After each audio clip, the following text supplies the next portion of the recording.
Hello everyone. सबसे पहले sorry, late video डाल रहा हूँ। जैसे कि लास्ट वीडियो में बताया था, प्रॉब्लम हो गई थी थोड़ा, तो अपसेट हो गया था। बट नाउ प्रॉब्लम सॉल्व हो गई है। आप सभी के सपोर्ट से हमें मेंबरशिप सुपर थैंक्स और हाइप का ऑप्शन मिल चुका है। तो थैंक यू वंस अगेन। जो मेंबरशिप सुपर थैंक्स से सपोर्ट कर सकते हैं, प्लीज़ सपोर्ट करना। नहीं कर सकते तो कोई प्रॉब्लम नहीं, कोई फोर्स नहीं है। लेकिन हाइप सब लोग करना प्लीज़। 1000 सब्सक्राइबर के बहुत करीब है, तो 1 के सब्सक्राइबर तक आपके बाइक को पहुंचा देना। बस ऐसे ही वीडियो मिलाता रहूँगा। Thank you once again. बस इतना है। Enjoy the video. जैसे ही कैरेज सेंट हेयरलैंड स्क्वायर के पास पहुंची, एटमॉस्फेयर सटली बदलने लगा। एमलिन भीड़ में मूव करता हुआ फाउंटेन की तरफ बढ़ा, लेकिन एमलिन की ट्रैकिंग ऑलरेडी हो चुकी थी। अर्ल मिस्ट्राल ने सिग्नल दिया और अर्नेस को फील हो गया, मोमेंट आ चुका है। तभी अचानक कैरेज रुकी। घोड़े नाइटमेयर जैसे बिहेव करने लगे और गाड़ी पलट गई। इसी केओस के बीच एक transparent wolf shaped spectre appear हुआ, जिसके अंदर एक रोज थी। ये साइन देखते ही अनेस ने रिएक्ट किया, स्पेक्टर को रिस्ट्रेन भी कर लिया, बट तब तक देर हो चुकी थी। अनेस खड़ा तो रहा, लेकिन उसका कॉन्शियसनेस वहां नहीं थी। वो डीप स्लीप में चला गया। Perfectly timed, perfectly executed. और जब सब लोग उस एक्सीडेंट को नॉर्मल समझकर देख रहे थे, एक ट्रैकलेस पब्लिक कैरेज क्वाइटली वहां से निकल चुकी थी। उसके अंदर एक ब्लैक हेड ग्रीन आइड यंग मैन शांति से नोटबुक पढ़ रहा था, जैसे कुछ हुआ ही ना हो। ये सिर्फ पहला मोमेंट था। सेंट हेयरलैंड स्क्वायर के शोर के नीचे असली गेम अब शुरू हो चुकी है, और अगला स्टेप और भी ज्यादा डेंजरस होने वाला है। अब चैप्टर 1002 सेकंड मोमेंट शुरू होता है। सेंट हेयरलैंड स्क्वायर के नॉर्थ वेस्टर्न कोने में, उस रेस्टोरेंट के थर्ड फ्लोर पर, हवा में एक अजीब सा भारीपन था। मुझे लगता है इस मोमेंट का सबसे इंपॉर्टेंट पार्ट ये नहीं है कि क्या हुआ, बल्कि ये है कि किस लेवल की चीज इंटरफियर कर रही थी और कौन ये सब कंट्रोल कर रहा था। जैसे ही वुल्फ स्पेक्टर, जिसके अंदर एक रोज थी, अनेस बॉयार के सामने आया, सिल्वर हेड और स्कारलेट आइड अर्ल मिस्ट्राल ने अपनी नजर तुरंत हटा ली। ये रिएक्शन कैजुअल नहीं था। डार्कनेस उसके पीछे से फैली, छोटे छोटे बैट्स हवा में घूमने लगे। ये सीन क्लियरली दिखाता है कि मिस्ट्राल तुरंत समझ चुका था, ये कोई नॉर्मल अटैक नहीं है। उसके दिमाग में सिर्फ एक वर्ड घूम रहा था, ब्राइब। इस एक शब्द के साथ उसके सेंसेस ओवरलोड हो गए। उसने उल्टी हुई कैरेज देखी, घोड़े की हिनहिनाहट सुनी, लेकिन फिर भी ओरिजिन क्लियर नहीं था। और तब अचानक जैसे किसी ने उसकी आंखों से रोशनी छीन ली हो। साउंड बंद, विजन ब्लैक। ये बहुत डेंजरस साइन है। इसका मतलब ये नहीं था कि वो ब्लाइंड हो गया था। इसका मतलब ये था कि किसी और ने प्रायोरिटी ले ली थी। मिस्ट्राल ने बिना पैनिक किए बैट्स के साथ फ्यूज किया और इंस्टेंट अनेस बोयार के पास रीअपियर हुआ। और उसी अंधेरे विजन के बीच एक रोशनी का पॉइंट उभरा। ये रोशनी नॉर्मल नहीं थी। वो एक्सपैंड हुई और उसके अंदर से एक गोल्डन फिगर निकला, 12 जोड़े पिच ब्लैक विंग्स के साथ। लाइट और डार्कनेस एक साथ मिक्स हो रही थी। सिंबल्स बन रहे थे जो समझ में नहीं आते थे। वो होली भी था और करप्टेड भी। मुझे लगता है यहीं पर मिस्ट्राल को क्लियर हो गया था, ये एंजल लेवल का इंटरफियरेंस है। मिस्ट्राल के कदम अपने आप पीछे हट गए। ये रिट्रीट फिजिकल नहीं था, ये हायरार्की का एक्नॉलेजमेंट था। और इसी वक्त अनेस बोयार होश में आया। उसने दो आंखें देखीं, एमरल्ड ग्रीन क्रिस्टल जैसी, बिल्कुल शांत, लेकिन अंदर से वॉटेक्स की तरह घूमती हुई। ये आंखें सिर्फ देख नहीं रही थी, ये उसको खींच रही थी। उसके हाथ में एक न्यूज़पेपर थमा दिया गया, और फिर एक जेंटल इथीरियल फीमेल वॉइस अनेस बोयार के कानों में गूंज उठी। इस न्यूज़पेपर को लो और एमलिन वाइट का पीछा करो। ये आवाज सिर्फ सुनाई नहीं दे रही थी, ये उसके दिमाग के लेयर्स में घुस रही थी। अनेस ने बिना सोचे सिर हिला दिया। ये हिप्नोसिस का क्लासिक साइन था, रेजिस्टेंस का ना होना। पेपर बॉय भीड़ में गायब हो गया। मेसी बाल, प्रिटी फेस, ब्लैक फिशनेट ग्लव, सब कुछ जानबूझकर ऑर्डिनरी रखा गया था। लेकिन एक डिटेल छुपाई नहीं जा सकती, कपड़ों का सिकुड़ना, स्किन पर उभरना। ये ट्रांसफॉर्मेशन का आफ्टर इफेक्ट था। कुछ सेकंड्स बाद अनेस पीछे उछल गया। नो गुड, नाइटमेयर का असर था। ये रियलाइजेशन लेट हुआ, लेकिन इंपॉर्टेंट था। उसने तुरंत सराउंडिंग स्कैन की, मसल्स टाइट किए, माइंड अलर्ट हुआ। लेकिन यहां प्रॉब्लम यह थी कि अटैक ऑलरेडी हो चुका था। और तब बेल्स। सेंट हेयरलैंड कैथीड्रल के 12 बेल्स बजे। स्टीम निकला, गियर्स चालू हुए, हिम्स गूंज गए, स्क्वायर फ्रीज हो गया। लोग रुक गए। चाहे बिलीवर हो या नहीं, इस मोमेंट में सब सेम थे। सिर्फ पिजन्स उड़े।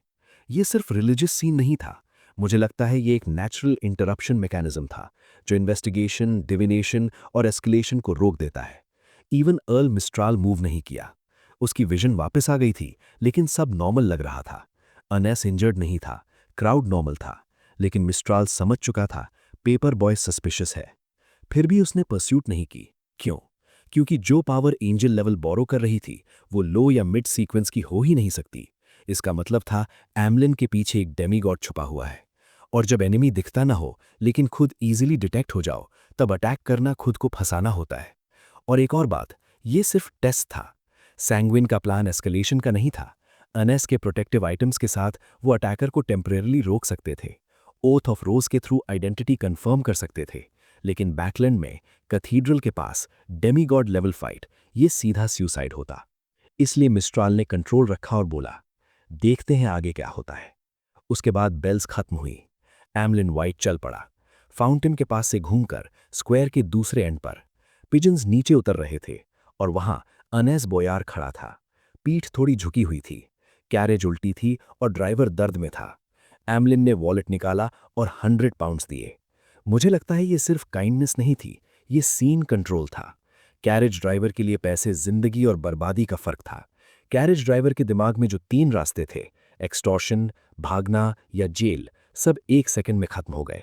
100 पाउंड्स एक नई कैरेज से भी ज्यादा थे। एमलिन ने अनेस की तरफ देखा और बोला, अब सब ठीक है। अनेस के मन में तुरंत थॉट आया, सबसे बड़ी प्रॉब्लम तो तुम हो। लेकिन फिर भी उसे एमलिन पर भरोसा करने का मन हुआ।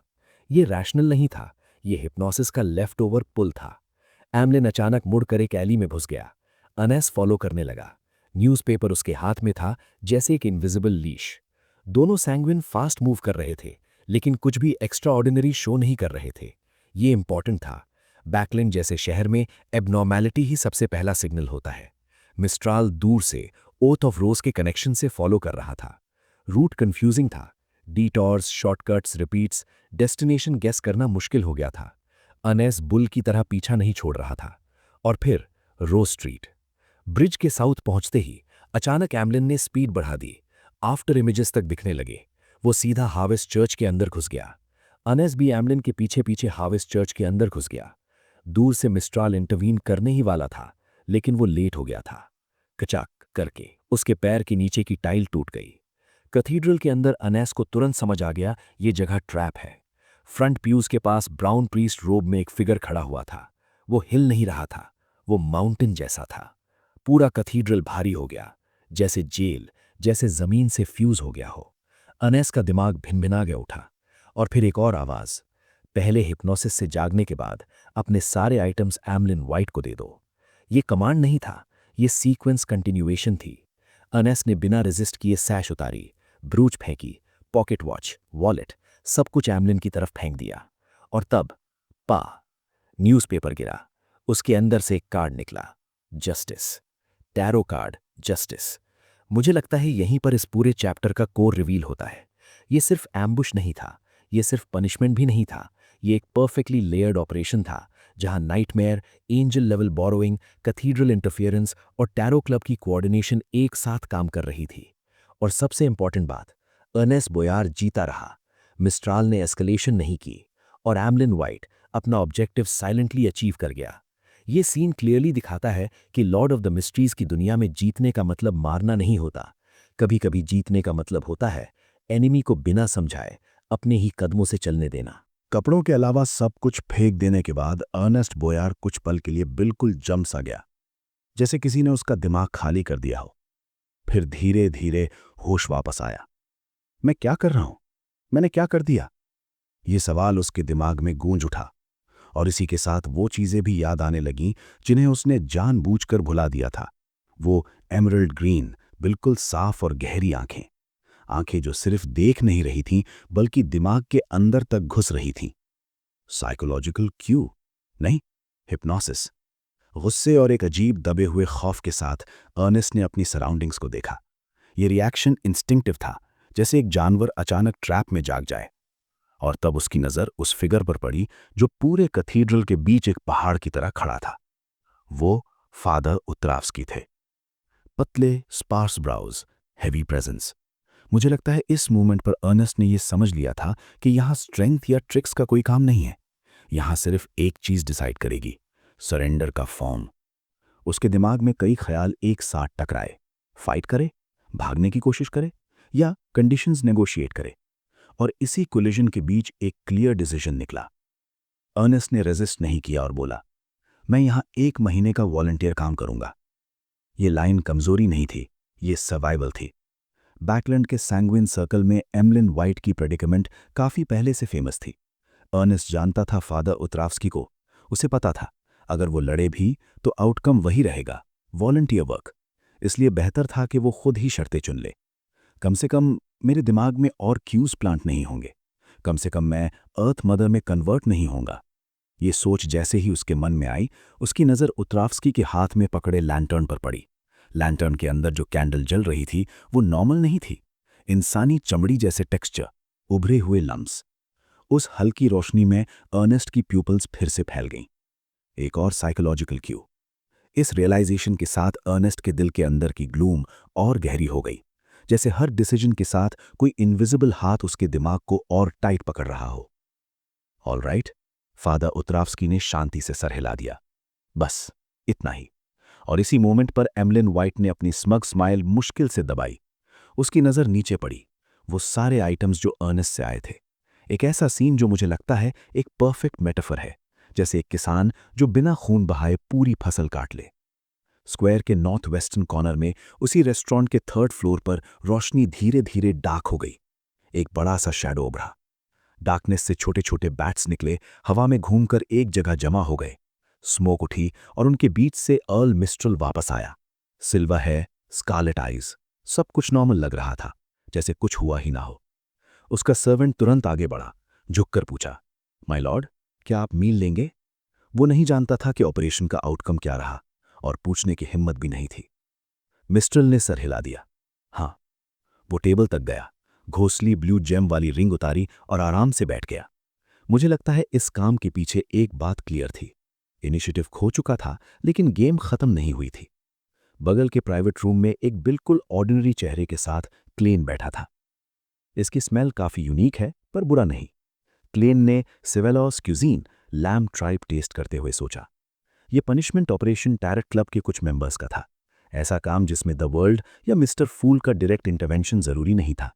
लेकिन मिस जस्टिस और द मून एमलिन दोनों ही इस तरह के रियल वर्ल्ड ऑपरेशंस में इनएक्सपीरियंस थे। इसलिए क्लेन इनकॉग्निटो यहां मौजूद था, एक साइलेंट सेफगार्ड। उसने पहले ही अपनी मैरिनेट के थ्रू द फूल से प्रेयर कर ली थी। बाथरूम के अंदर जाकर ग्रे फॉग के ऊपर गया था। वहां से पूरे सेंट हेयरलैंड स्क्वायर और सराउंडिंग्स को ऑब्जर्व किया। सी गॉड सेप्टर उसके हाथ में था। अगर कुछ भी गलत होता, एक लाइटनिंग स्ट्राइक का ऑप्शन रेडी था। लेकिन कुछ भी नहीं हुआ। सब कुछ उसकी एक्सपेक्टेशन से ज्यादा स्मूथली चला। एक्सपीरियंस लियोनार्ड के बारे में उसे चिंता नहीं थी, लेकिन मिस जस्टिस उसने एक्सीड कर दिया। कोई पैनिक नहीं, कोई हेजिटेशन नहीं। स्पेक्टेटर पाथवे का सीक्वेंस 6 इमोशंस कंट्रोल करने में वाकई एक्सेप्शनल होता है। अगर थोड़ी सी भी अनीज होती, वो अपनी पावर्स से उसे तुरंत रिजॉल्व कर लेती। क्लेन ने हल्का सा नॉट किया और खाना कंटिन्यू किया। बाहर सेंट हेयरलैंड स्क्वायर म्यूजिक बज रहा था। Flute, violin, accordion, 7 string guitar, सब मिलकर एक अजीब सा कॉन्ट्रास्ट बना रहे थे, जैसे ट्रेजेडी के बाद लाइफ नॉर्मल होने का नाटक कर रही हो। स्क्वायर के इर्द गिर्द एक रेंटल कैरेज धीरे धीरे घूम रही थी। लियोनार्ड मिचेल, जो बैकलैंड ब्रिज के नॉर्थ बैंक की तरफ लौटने वाला था, उसने पुजन्स की तरफ देखा और धीमी आवाज में पूछा, ओल्ड मैन, इस ऑपरेशन का आउटकम आपको कैसा लगता है? अर्नेस्ट को ड्रीम में खींचने के बाद लियोनार्ड ने लेमनॉस ट्रैवल्स फ्लिप की थी। एंजल्स एम्ब्रेस एक्टिवेट किया, फिर सीन छोड़ दिया। आगे क्या हुआ उसे नहीं पता था। पैलेस जोरोस्त की आवाज उसके दिमाग में आई। फोतीपक में एक कहावत थी, देवी देवताओं की माइट पर भरोसा रखो। लियोनार्ड ने मन ही मन सोचा, इसका मतलब मिस्टर फूल की टैसिट अप्रूवल। फिर खुद ही डाउट किया, ओल्ड मैन टैरेट क्लब के इंटरनल डायनामिक्स नहीं जानता। मिस्टर फूल ज्यादातर सिर्फ विटनेस होते हैं। ये कहावत अधूरी लगती है, लियोनार्ड ने कहा। पैलेस हंसा। हाँ, दूसरा हिस्सा भी है, उनकी बेनेवलेंस पर भरोसा मत करो। देवी देवताओं की माइट पर भरोसा रखो, पर उनकी बेनेवलेंस पर नहीं। लियोनार्ड ने चुपचाप रिपीट किया। उसने ब्रॉन्ज कवर्ड नोटबुक देखी और धीरे से बोला, यह बिल्कुल ग्रेड 1 सील्ड आर्टिफैक्ट जैसा लगता है, और इसके नेगेटिव इफेक्ट्स हैंडल करना भी सिंपल है। ऑपरेशन से पहले नाइटमेयर रेजिस्टेंस कंसिडर की गई थी। मून और डार्कनेस डोमेन के बियॉन्डर्स ज़्यादा रेजिस्टेंट होते हैं। लियोनार्ड पहले क्रीपिंग हंगर बोरो करना चाहता था, लेकिन मिस मैजिशियन में लेमनॉस ट्रैवल्स का ऑप्शन सजेस्ट किया। इसलिए क्लेन ने क्रीपिंग हंगर उसे 3 घंटे के लिए दिया था, ब्राइब वीकेंड जैसे पावर्स के साथ। ये अब्राहम फैमिली का है, पैलेस ने साय के साथ कहा। लियोनार्ड ने नोट किया। ओल्ड मैन, इस तरह के आइटम के नेगेटिव इफेक्ट्स कंट्रोल हो सकते हैं? तुम इसे मिस्टिकल आइटम कहते हो, पैलेस ने डांटा। ये सील करने लायक चीज है, लेकिन लिविंग कैरेक्टरिस्टिक हो तो काम आसान हो जाता है। लियोनार्ड ने रिलीफ महसूस किया और खिड़की से बाहर देखा। सेंट हेयरलैंड कैथीड्रल, जो आधा चर्च आधा फैक्ट्री जैसा लग रहा था। Northborough, Philip Street, Saint Samuel Cathedral के पास। ऑड्री कैरेट से उतरी, बिल्कुल एक ऑर्डिनरी लड़की की तरह। पेपर बॉय का डिस्गाइज वो पहले ही छोड़ चुकी थी। होटल रूम एमलिन के इंस्ट्रक्शंस पर बुक हुआ था। उसका ऑड्री से डायरेक्ट लिंक नहीं था। फाउंडेशन के एंट्रेंस पर लोग आ जा रहे थे, लेकिन ऑड्री ऐसे चल रही थी जैसे वो उनके लिए इनविजिबल हो। फॉयर से सेकंड फ्लोर, डायरेक्टर का ऑफिस। लोग उसे देखकर भी नहीं देख रहे थे, जैसे एक कलेक्टिव अग्रीमेंट हो इग्नोर करने का। अंदर से आवाज आई, मिस ऑड्री, ये इस हफ्ते की डोनेशंस का अमाउंट है। ऑड्री मुस्कुराई और दरवाजे को धक्का दिया। डेस्क के पीछे सूजी, एक golden retriever gold rimmed glasses के साथ, वो कामली डॉक्यूमेंट्स देख रही थी। कोई प्रॉब्लम नहीं होगी। स्टाफ मुस्कुराकर चला गया। ऑड्री सोफा पर बैठकर ये सब देख रही थी। कुछ देर बाद सूजी ने इधर उधर देखा। ऑड्री, तुम आ गई? तुम्हें कैसे पता? ऑड्री ने खुद को रिवील किया। इस ऑपरेशन के लिए ऑड्री ने सूजी को अपनी जगह बैठाया था, स्टाफ को हिप्नोटाइज किया था, ताकि वो सूजी को ही ऑड्री समझे। विजिटर्स आफ्टरनून में ये पहले ही सेट था। सिग्नल था 2 बजे की बेल्स। इट्स ऑलमोस्ट 2, सूजी ने कहा। ऑड्री ने जल्दी से कपड़े चेंज किए, लाइज फ्लेम कंट्रोलिंग से डिस्गाइज जला दिया, फिर अपनी चेयर पर बैठ गई। सच कहूं तो वो नर्वस थी, लेकिन उसने पहले ही प्लेकेट कास्ट कर लिया था। मजा आया और मैंने काफी सीखा। Audrey, well done. Hypnosis potion का डाइजेशन काफी आगे बढ़ चुका था और एक चीज कंफर्म हो गई थी, hand of horror bribe charm के साथ हिप्नोसिस में परफेक्टली काम करता है।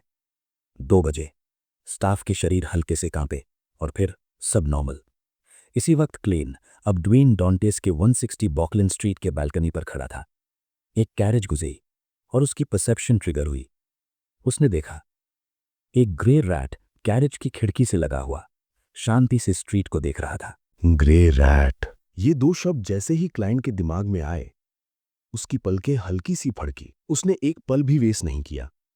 बालकनी से तुरंत पलटा, हाफ ओपन रूम में गया, मास्टर बेडरूम क्रॉस किया और सीधा बाथरूम के अंदर घुस गया। उसके कदम बिल्कुल कंट्रोल्ड थे, न घबराहट न जल्दी। मुझे लगता है ये कंट्रोल सिर्फ एक्सपीरियंस से नहीं आता, बल्कि इसलिए भी क्योंकि क्लाइंट जानता था पैनिक करना ही अमोन के लिए सबसे बड़ा सिग्नल होता है। बाथरूम का दरवाजा लॉक हुआ। 4 कदम counter clockwise, grey fog, ravings, roars और फिर वो high back chair, the fool का सीट। इससे पहले ही कॉरिडोर में खड़े इन्होंने से उसने क्वाइटली सी गॉड कैल्विटुआ के लिए प्रेयर करवा दी थी। ये एक छोटा डिटेल लगता है, लेकिन ये सीन क्लियरली दिखाता है कि क्लाइंट एक ही टाइम पर कितनी लेयर्स में काम कर रहा था। कॉरेस्पॉन्डिंग पॉइंट ऑफ लाइट के थ्रू सी गॉड सेप्टर बुलाया गया। विजन एक्सपैंड हुई। शहर, स्ट्रीट, हवा, सब कुछ जैसे एक मैप बन गया। और फिर उसने उस कैरेज को लॉक किया जो 39 बोकलन स्ट्रीट मैक्ट के रेजिडेंस की तरफ जा रही थी। इस बार ग्लास विंडो के पास कोई ग्रे रैट नहीं था। वहां एक यंग मैन था, silk top hat, black trench coat, काले बाल, काली आंखें, पतला चेहरा, ब्रॉड फोरहेड, राइट आई पर क्रिस्टल मोनिकल और होंठों पर एक faint smile. Amon, Blasphema, angel of time, creator का बेटा। क्लाइंट मेंटली प्रिपेयर्ड था, लेकिन फिर भी उसके पूरे शरीर में एक ठंडी सी सेंसेशन दौड़ गई, जैसे टेम्परेचर 1 सेकंड में गिर गया हो। अमोन क्लियरली अपने ओरिजिनल फॉर्म में था, लेकिन रैट डेमीगॉड की डेस्टिनी चुराने के बाद सबके लिए वो अभी भी एक ग्रे रैट ही था। ये सिर्फ डिस्गाइज नहीं था, ये परसेप्शन हाईजैक था। और यहीं से इस सीन का हॉरर शुरू होता है। अमोन और एडम के पावर्स का कंपैरिजन अक्सर होता है।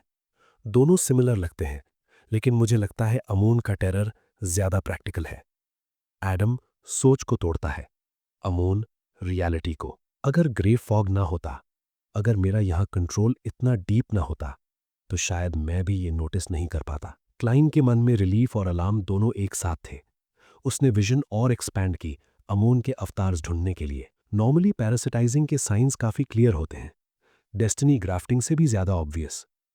लेकिन यहां कुछ भी नहीं, ना कैरेज के पैसेंजर्स, ना घोड़े, ना हवा, ना पेड़, कहीं भी पैरासिटाइजिंग का कोई साइन नहीं था। ये लेनर्ड के ग्रैंडपा की बात से मैच नहीं करता था। अमोन का एक अवतार मतलब यूजुअली और भी अवतार, लेकिन यहां सिर्फ एक। मुझे लगता है यहीं पर क्लाइन को पहली बार डाउट हुआ, क्या ये इन्वेस्टिगेशन है या बेट।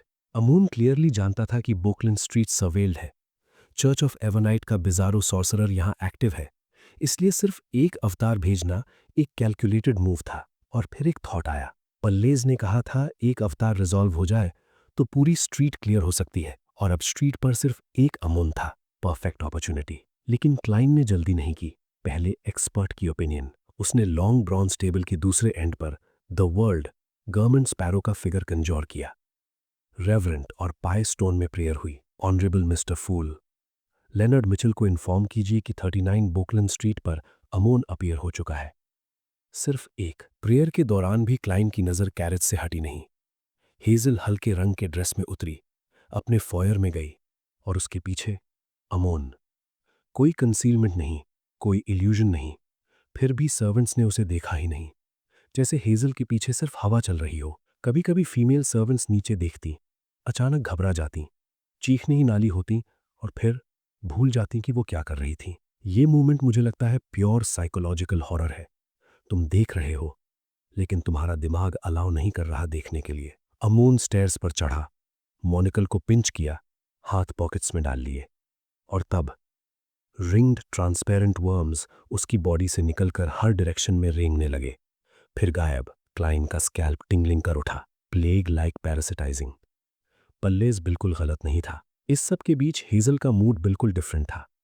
उसके लिए ये सब एक सक्सेस स्टोरी थी। उसके टीचर मैड नहीं हुए थे, सब कुछ एक टेस्ट था और वो पास हो चुकी थी। पोशन का एसेंस, एक्टिंग मेथड, और सबसे इंपॉर्टेंट, एडवांस होने का चांस। अब वो सीक्वेंस 7 बियॉन्डर थी, क्रिप्टोलॉजिस्ट। इस दुनिया का मैजिकल साइड कितना वास्ट है। पता नहीं मैं कब डेमीगॉड बनूंगी। वॉल क्लॉक देखी, भूख महसूस हुई, हाई टी जल्दी होनी चाहिए। गेस्ट्स भी नहीं थे। उसकी नज़र सोफा पर पड़ी। ग्रे रैट वहां पड़ा था, फ्रंट पॉ उठा के राइट आई दबाए हुए। टीचर, खाना चाहिए? कोई जरूरत नहीं। हेजल पलटी, बेडरूम का दरवाजा खोला। कॉरिडोर में लेडीज मेड बैल्कनी की तरफ देख रही थी, जैसे आफ्टरनून स्काई एडमायर कर रही हो। इस जगह को गार्ड करो, किसी को अंदर मत आने देना। Yes miss. Hazel second floor के एक्टिविटी रूम में गई। वहां मैम रियाना थी। Gem embedded glasses, gold chain, ज्यादा एक्सेसरी, कम नेसेसिटी। पसंद नहीं आए? अब पसंद आ रहे हैं। मैम रियाना ने ग्लासेस पहने, और तब फुटस्टेप्स। मेंबर ऑफ पार्लियामेंट मैक्ट जल्दी घर आ गए। आज मिलिट्री वेटरन्स मेस में नहीं गए? हेजल ने कैजुअली पूछा। आज कोई नहीं था। मैक्ट ने आंखों के साइड्स पिंच किए। परफेक्ट। काफी टाइम बाद हाई टी साथ में। मैक्ट और रियाना दोनों मुस्कुराए। ये स्माइल मुझे लगता है थोड़ी ज्यादा सिंक्रोनाइज थी। 7 पिंस्टर स्ट्रीट। लेनर्ड सोफा पर गिरा, पैर कॉफी टेबल पर। ऑपरेशन कंप्लीट लग रहा था। स्पॉइल्स ऑफ वॉर का टाइम। ओल्ड मैन, सैंग्विन विस्कॉन के मिस्टिकल आइटम्स का क्या हुआ? उस लेवल के आइटम्स मेरे नोटिस के लायक नहीं। लेनर्ड और पूछने ही वाला था, तब greyish white fog, government sparrow का ब्लरी फिगर, प्रेयर। अमून 39 बोकलन स्ट्रीट पर अपीयर हो चुका है। सिर्फ एक। अमून? इतनी जल्दी? लेनर्ड तुरंत सीधा बैठ गया, पहले से ज्यादा टेंस। ओल्ड मैन, अब क्या? ऑपरेशन शुरू करें? सिर्फ एक अवतार है। 2 सेकंड साइलेंस। फिर पल्लेज बोला, अगर सिर्फ एक है तो मोटिव्स अलग है, लेकिन फर्क नहीं पड़ता। फोर्थ एपॉक में एक बात थी, जो शुरू हो चुका उसे छोड़ा नहीं जाता। अगर डिले हुआ, अमोन पूरी स्ट्रीट इन्फ्लुएंस करेगा, और फिर ड्वेन डांतेस की अब नॉर्मैलिटी पक्का पकड़ लेगा। क्लाइन वापस रियल वर्ल्ड में आया, बाथरूम से बाहर निकला। प्रेपरेशंस रेडी थे। Left hand creeping hunger, right hand obsidian emblem. Inuni को signal, snap, flaming jump. Government sparrow के अपीयरेंस में इनूनी 39 बोकलिन स्ट्रीट के अंदर। स्पिरिट बॉडी थ्रेड्स का कंट्रोल क्लाइन के पास आया, और फिर कुछ भी नहीं, जैसे कंट्रोल एक गहरी समुद्र में डूब गया हो। मेरा मैरियोनेट कंट्रोल से बाहर। दरवाजा क्रीक हुआ। इन्होंने अंदर आया, बिल्कुल कामली। पॉकेट से क्रिस्टल मोनिकल निकाला, स्लीव से साफ किया, राइट आई पर पहना और ड्वेन डांटेस की तरफ देखा। मिल गए। बेडरूम का एटमॉस्फेयर फ्रीज हो गया। फ्लोरा जेकब की डेस्टिनी में काफ़ी अबनॉर्मैलिटीज थी और उनका सोर्स ज़्यादातर इसी स्ट्रीट से था। मैंने टाइम लिया, डिस्टिंग्विश किया और आखिरकार तुम मिले। उसकी आवाज़ में क्यूरियोसिटी थी, एक्साइटमेंट थी। इस मिरर को मैं जानता हूँ, कंट्रोल भी कर सकता हूँ, लेकिन मैंने कभी नहीं देखा कि ये किसी एक इंसान के साथ इतना इंग्रेशिएट करे। एक हल्की सी पॉज। शायद मुझे तुम्हारी डेस्टिनी चुरा लेनी चाहिए और देखना है कि बात क्या है। मोनिकल के पीछे स्माइल और गहरी हो गई। वैसे तुम इस मिरर की ओरिजिन्स भी नहीं जानते। वो बिल्कुल भी सिंपल नहीं है और मुझे लगता है यहीं पर क्लाइन को पहली बार रियल सेंस में समझ आया, ये सिर्फ एनकाउंटर नहीं है, ये एक हंट है। मोनोकल पहने हुए आमुन जो एनोनी के चेहरे में था, बिल्कुल भी किसी इन्फिल्ट्रेटर या असैसिन जैसा नहीं लग रहा था, बल्कि वो एक मेहमान की तरह बिहेव कर रहा था। काम, क्यूरियस, ऑलमोस्ट एक्साइटेड। मुझे लगता है इस कामनेस के पीछे सबसे ज्यादा टेरिफाइंग बात ये थी कि उसे बिल्कुल भी जल्दी नहीं थी। वो ईगरनेस के साथ अपनी प्रेपरेशंस एक्सप्लेन कर रहा था, बीच बीच में अरोडेस के ओरिजिन्स का जिक्र करता जा रहा था, जैसे कोई इंटरेस्टिंग कहानी सुना रहा हो। उसकी आवाज में कॉन्फिडेंस था, एक ऐसी सर्टेनिटी जो सिर्फ उन लोगों में होती है जो सिचुएशन को पूरी तरह कंट्रोल कर रहे होते हैं। और तब वो बोलते बोलते रुक गया, क्योंकि उसके सामने खड़ा ड्वेन डॉन्टिस नहीं रहा था। वहां एक गंदा ग्रे रैट था।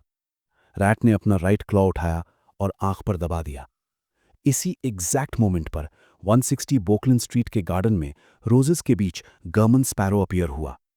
पतला, कट फेस, काले बाल, ब्राउन आंखें, एक ऐसी प्रेजेंस जो सिर्फ इस बात का सिग्नल होती है कि खेल अब नेक्स्ट लेवल पर चला गया है। मुझे लगता है यहीं पर असली फोर्थ मूवमेंट शुरू होता है। सच ये था कि जब आमुन बातें कर रहा था, तब उसने सीक्रेटली एक वर्म ऑफ टाइम स्प्लिट किया था। उसका गोल सिंपल था, क्लाइन के बॉडी में इन्वेट करना और पैरासिटाइज कर लेना। ये एक नेचुरल मूव था। आमुन के लिए ये नॉर्मल हंटिंग टेक्निक थी, लेकिन क्लाइन रेडी था। स्पिरिट बॉडी थ्रेड्स में जो माइक्रोस्कोपिक चेंज आया, क्लाइन ने उसी इंस्टेंट डिटेक्ट कर लिया और बिना एक सेकंड वेस्ट किए उसने एक मैरियोनेट क्रिएट की और क्रिटिकल मोमेंट पर लोकेशन स्वैप कर ली। ये कोई फ्लैशी एस्केप नहीं था, ये एक बिजारो सॉसरर की सर्वाइवल इंस्टिंक्ट थी। आमुन साइलेंटली गार्डन में क्लाइन के सामने अपीयर हुआ, मिक्स्ड ब्लड यूथ जैसा चेहरा, बिल्कुल रिलैक्स्ड, और उसके पीछे थर्ड स्टोरी से एक 12 रिंग्ड ट्रांसपेरेंट वर्म गिरा और फिर कामली उसके बॉडी में वापस चला गया। इसी सेकंड में गार्डन के नीचे जमीन से अर्थवर्म्स निकल आए। जंगल के इंसेक्ट्स, शैडोज के रैट्स या तो आमन और गवर्मन स्पैरो की तरफ स्वॉर्म करने लगे या फिर उस एरिया से भागने लगे। ये रैंडम नहीं था। मुझे लगता है ये सीन क्लियरली दिखाता है कि नेचर खुद भी समझ जाता है जब कोई चीज हायरार्की से बाहर हो। क्लाइन ने इतनी देर तक आमुन की बातें इसलिए सुनी थीं क्योंकि वो टाइम चुरा रहा था, मैरियोनेट्स बना रहा था, क्योंकि एक बिजारो सॉसरर तभी कंप्लीट होता है जब उसके पास मैरियोनेट्स होती हैं। ये उसका बैटलफील्ड है। लेकिन आमुन अभी भी रश में नहीं था। उसने मोनिकल को पिंच किया, आसपास देखा और हल्की सी स्माइल के साथ बोला, तुम्हारे एक्शंस तुम्हारी प्रॉब्लम्स एक्सपोज कर देते हैं। ये लाइन मुझे लगता है सिर्फ टॉन्ट नहीं थी, ये एनालिसिस थी। इन जैसे टेंस मोमेंट्स में तुमने रैट्स, इंसेक्ट्स, बर्ड्स, अर्थवर्म्स को मैरियोनेट बनाया, लेकिन अपने सर्वेंट्स को नहीं। इसका मतलब क्या है? आमुन ने खुद ही जवाब दिया, इसका मतलब ये है कि तुम्हारे मॉरल स्टैंडर्ड्स अभी भी जिंदा है। तुम अभी भी खुद को ह्यूमन समझते हो। तुम अपने आसपास के लोगों को हार्म नहीं करना चाहते। ये बात सुनकर क्लाइन के लिए सबसे अनकंफर्टेबल रियलाइजेशन ये थी कि आमुन ने उसकी स्ट्रेंथ नहीं, उसकी ह्यूमैनिटी को वीकनेस बना दिया था। इस एक पॉइंट को समझने के बाद आमुन कामली बोलता गया, चाहे मेरा अवतार तुमसे इंफीरियर हो, मैं तुम्हें तोड़ सकता हूं। तुम मरना भी चाहो तो मर नहीं पाओगे। फिर एक और नाइफ, वैसे तुम मेरे स्पिरिट बॉडी थ्रेड्स कंट्रोल करना बंद कर सकते हो। तुम जो कंट्रोल कर रहे हो वो थ्रेड्स मैंने चुरा लिए हैं। वो तुम्हारे बटलर, मेड और कोचमैन के हैं। अगर तुम कंटिन्यू करोगे, मुझे लगता है तुम्हें काफी गिल्ट होगा। ये सुनकर क्लाइन का एक्सप्रेशन फ्रीज हो गया। स्पिरिट बॉडी थ्रेड्स चुराए जा सकते हैं? नहीं, ये ग्राफ्टिंग है। उसने तुरंत कंट्रोल टर्मिनेट कर दिया। सच ये था कि क्लाइन इस पूरे टाइम आमन को मैरियोनेट बनाने की कोशिश कर रहा था। ये उसका फेवरेट स्टाइल था। स्टॉल करो, सीक्रेटली इन्फ्लुएंस करो और एंड में कंट्रोल ले लो। लेकिन सामने ब्लास्फेमर आमन था, मरौडा पाथवे का पिनिकल। चाहे सिर्फ एक अवतार ही क्यों ना हो, क्लाइन उसके अगेंस्ट कुछ नहीं कर पा रहा था। और ये और भी डेंजरस इसलिए था क्योंकि क्लाइन को लग रहा था कि आमन जो बोल रहा है शायद रूस हो, लेकिन वो श्योर नहीं हो सकता था। रिस्क लेना मतलब इंस्टेंट लॉस। इस मोमेंट पर क्लाइन को एक स्पेक्टेटर की जरूरत थी। उसने कामली बोला, तुम इतना सब सिर्फ मुझे पैरासिटाइज करने के तरीके सोचने के लिए नहीं बोल रहे हैं ना? तुम्हें जानते हो, जब तक मुझे सीरियसली इंजर ना किया जाए, एक बिजारो सॉसरर को पैरासिटाइज करना ऑलमोस्ट इम्पॉसिबल होता है। आमुन हंसा। तुम्हें अब जाकर समझ आया। तुम मेरी डेस्टिनी चुराना चाहते हो? क्लाइन ने लोकेशन स्वैप करते हुए पूछा। गार्डन के हर कोने में उसकी अपीयरेंस ब्लिंक कर रही थी। नो, आमुन ने सिर हिला दिया। अरोडेस जैसा मैजिक मिरर तुम्हारी बात इतनी विलिंगली मानता है तो इसका मतलब तुम उतने सिंपल नहीं हो जितना मैंने सोचा था। मैं टायरेंट पाथवे का नहीं हूं। डायरेक्ट डेस्टिनी स्टील करना रिस्की होता है। फिर एक पॉज। मुझे अचानक लगने लगा है कि तुम्हें रिप्लेस करना मुझे ना पसंद आने वाले कॉन्सिक्वेंसेस ला सकता है। क्लाइन ट्री पर अपीयर हुआ। तुम्हें कैसे पता चला कि अरोडेस इंग्रेशिएट कर रहा है? फ्लोरा जेकब की डेस्टिनी में ऐसा कुछ नहीं होना चाहिए। आमुन ने चिन पिंच की। मैंने रिसर्च की, सोर्स ढूंढा, चर्च ऑफ स्टीम गया, अरोडेस से बात की। वो ज्यादा फ्रैंक नहीं था। टॉर्चर प्रेफर किया पर तुम्हारी ओरिजिन्स नहीं बताई। ये सुनकर क्लाइन के दिमाग में एक शॉक वेव आई। लिविंग सील्ड आर्टिफैक्ट्स पैरासिटाइज हो सकते हैं? आमुन हंसा। तुम इतने रिलैक्स्ड क्यों हो? तुम किस चीज का वेट कर रहे हो? और फिर असली रिवील। मेरे पाथवे का sequence 2 Trojan horse of destiny कहलाता है।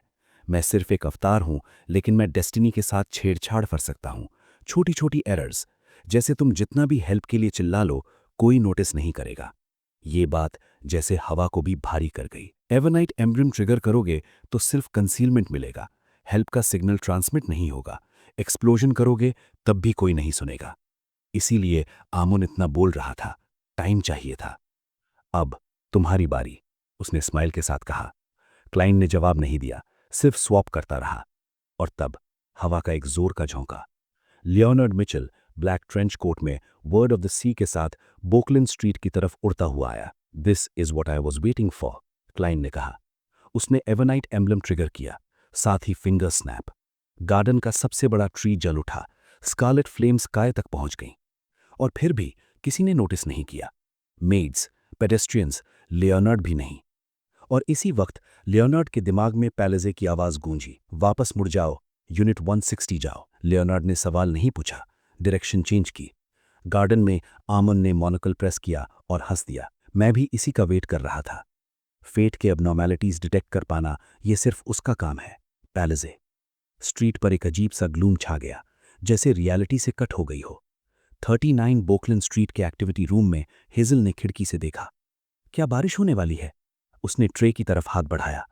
और तब उसके फादर मैक्ट ने अपनी पाम खोली। लाइट कंडेंस हुई, क्रिस्टल मोनोकल बना। मैक्ट ने उसे राइट आई पर पहना। हेजल घबरा कर देखा। उसकी मदर, सर्वेंट्स, सबके पास मोनोकल। चेयर गिर गई। हेजल चीख उठी। स्माइल, सबके चेहरे पर एक ही जैसी स्माइल।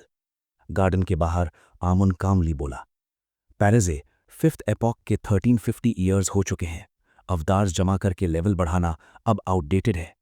क्लाइन ने तुरंत क्रीपिंग हंगर एक्टिवेट किया। ट्रांसपेरेंट बुक बना। आमुन ने हाथ उठाया।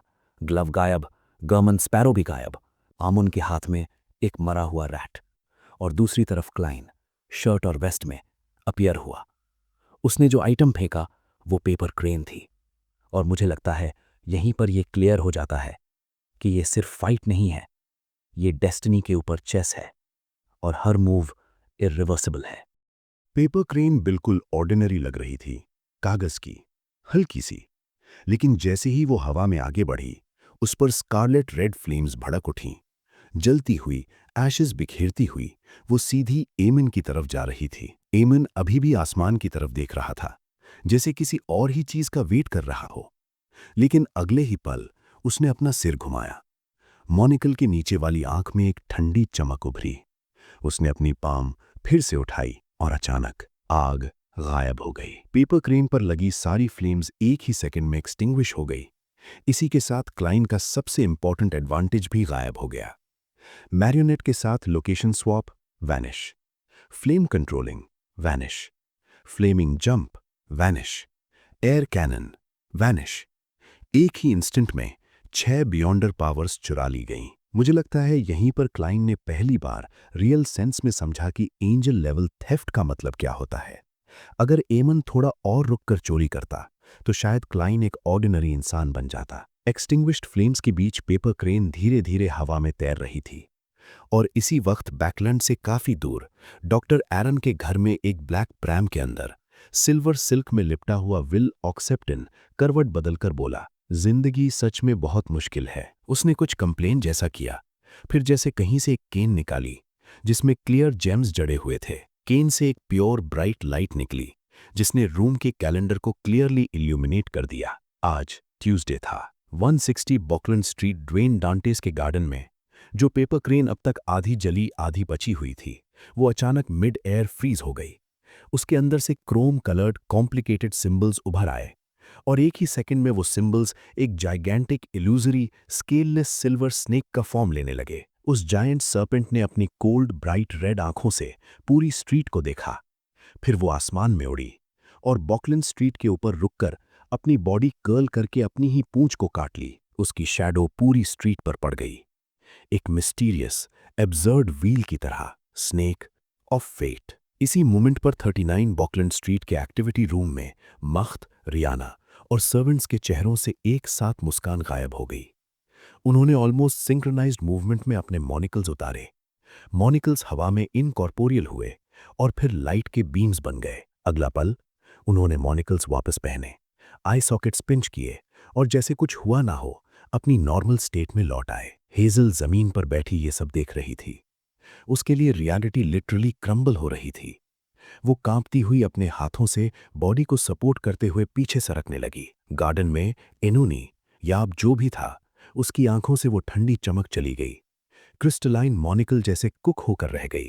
उसका सुपरसिलियस एक्सप्रेशन डिसॉल्व हो गया और फिर उसके सिर के ऊपर से कुछ एक्सट्रैक्ट होने लगा। एक थिक, क्लियर, ट्रांसपेरेंट और mysterious worm of time shape लेने लगा। कंसीलमेंट के बीच वो वर्म ऑफ टाइम धीरे धीरे एक ह्यूमन फिगर में बदल गया। Black hair, black eyes, broad forehead, thin face. ये टाइम रिवर्सल नहीं था। बॉकलैंड स्ट्रीट पर किसी और को कोई इफेक्ट नहीं हुआ।